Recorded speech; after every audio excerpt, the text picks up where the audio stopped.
Bapak Ibu, sebelum kita membaca firman Tuhan ini, mari kita berdoa. Ya Allah di surga, mohon anugerah-Mu kepada kami. Di dalam kami membaca dan merenungkan firman-Mu ini. Dalam nama Yesus kami berdoa. Amin.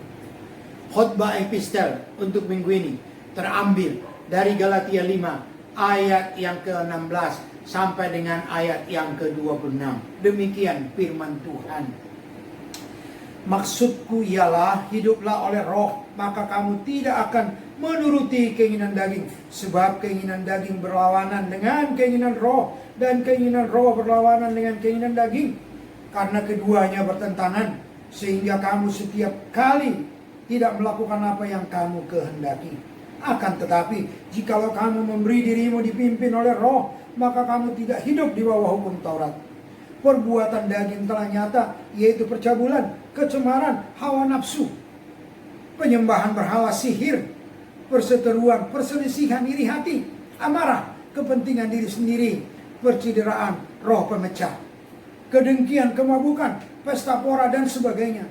Terhadap semuanya itu kuperingatkan kamu, seperti yang telah kubuat dahulu, bahwa barang siapa melakukan hal-hal yang demikian, ia tidak akan mendapat bagian dalam kerajaan Allah. Tetapi buah roh ialah kasih, sukacita, damai sejahtera, kesabaran, kemurahan, kebaikan, kesetiaan, kelemah lembutan, penguasaan diri. Tidak ada hukum yang menentang hal-hal itu. Barang siapa menjadi milik Kristus Yesus, ia telah menyalibkan daging dengan segala hawa nafsu dan keinginannya. Jikalau kita hidup oleh roh, baiklah hidup kita juga dipimpin oleh roh. Dan janganlah kita gila hormat, janganlah kita saling menantang dan saling mendengki. Demikian firman Tuhan. Bapak Ibu sekalian, perencanaan yang baik adalah perencanaan yang menyediakan strategi, cara-cara mencapai tujuan, dan menyediakan hal-hal yang diperlukan untuk mencapai tujuan tersebut. Bapak Ibu, ketika orang percaya ditebus oleh Allah dari hukuman maut, orang percaya itu tidak langsung dibawa ke surga. Orang percaya itu masih tinggal di dunia ini, masih bertemu dengan teman-temannya, bertemu dengan tetangga, bertemu dengan orang lain. Artinya apa? Bahwa dia masih menjalani kehidupan yang normal. Ada permasalahan, ada perseteruan, ada hambatan-hambatan yang akan dialami di dalam hidupnya. Dan Allah tahu akan hal ini. Oleh karena itulah Allah mengutus Roh Kudus untuk mendampingi, menyertai orang percaya tersebut.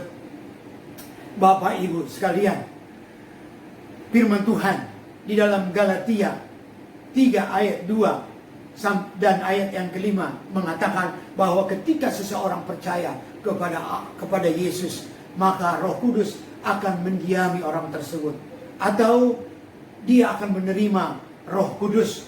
Roh Kudus yang telah diterimanya itu, menurut Galatia 5 ayat 16 sampai dengan 26 tadi, akan memimpin hidupnya.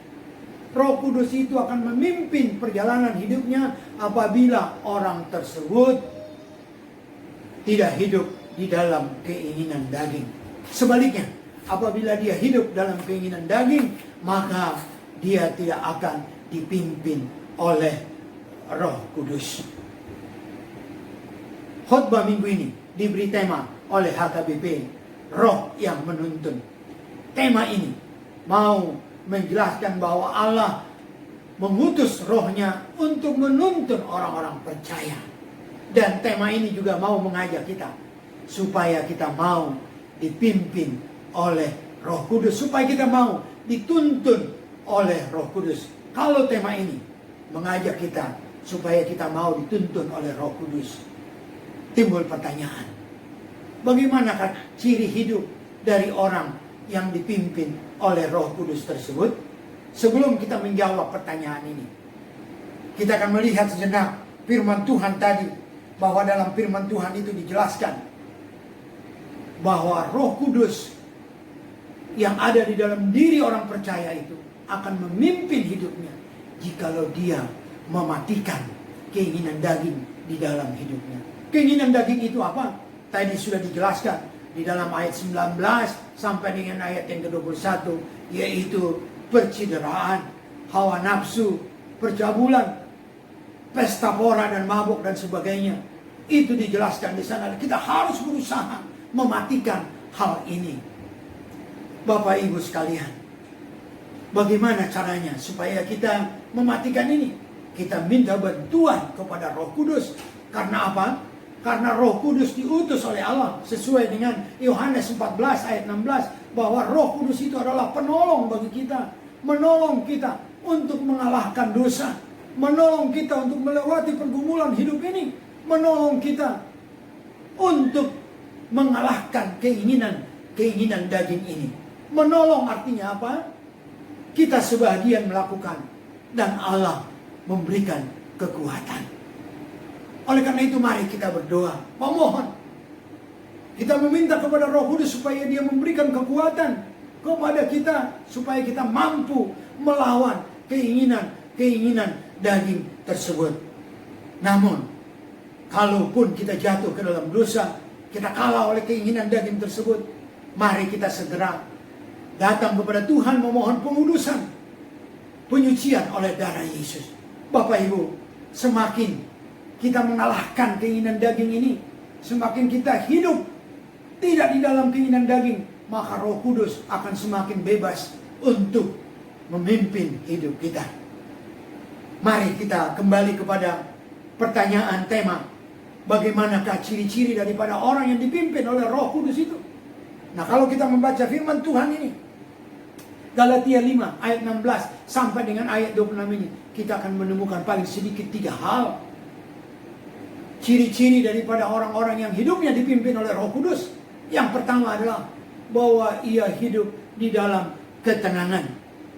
Ketenangan biasanya sangat erat kaitannya dengan siapa kita berhidup, dengan siapa kita berjalan, kemana tujuan kita, apa persiapan-persiapan yang kita miliki. Nah, firman Tuhan menjelaskan bahwa kita sedang berjalan menuju ke surga. Kita sedang menunggu kedatangan Tuhan Yesus. Jadi tujuan kita jelas. Dengan siapa kita menunggu? Firman Tuhan tadi menjelaskan dengan Roh Kudus, dengan Roh Allah, dengan Allah yang Maha Kuasa gitu. Kita sedang berjalan menunggu jemputan tadi. Oleh karena itu biarlah ini memberikan kekuatan kepada kita, ketenangan, Bapak Ibu sekalian, memberikan damai sejahtera, kesabaran, kelemah lembutan. Karena kita tahu kemana tujuan kita, karena kita tahu dengan siapa kita berjalan, Bapak Ibu sekalian. Nah, hal yang kedua, Bapak Ibu sekalian, ciri yang kedua daripada orang yang dipimpin oleh Roh Kudus adalah bahwa dia rindu menolong sesama.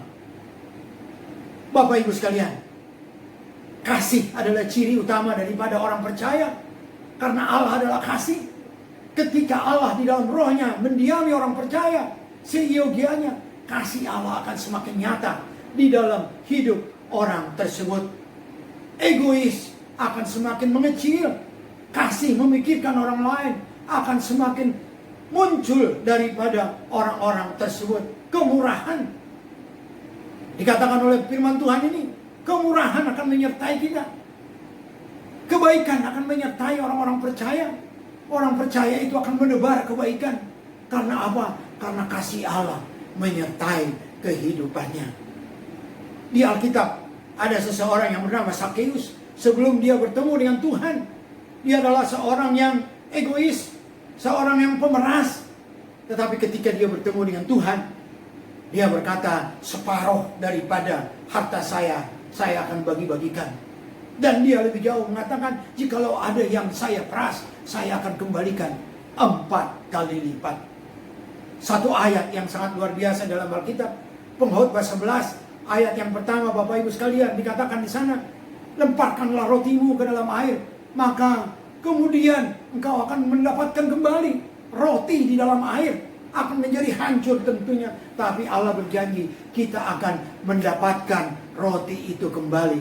Ini menolong kita supaya kita tenang, kita tidak ragu menolong orang lain supaya kita tidak lagi menjadi orang-orang yang egois. Yang ketiga, Bapak Ibu sekalian, yang terakhir, orang yang dipimpin oleh Roh itu, maka dia akan hidup dalam kesetiaan. Kesetiaan erat kaitannya dengan pergumulan yang akan kita hadapi. Kalau kita menghadapi pergumulan yang berat, seringkali membuat kita tidak setia. Tetapi karena Allah akan menolong kita, memampukan kita melewati pergumulan tersebut, maka kita akan mampu setia.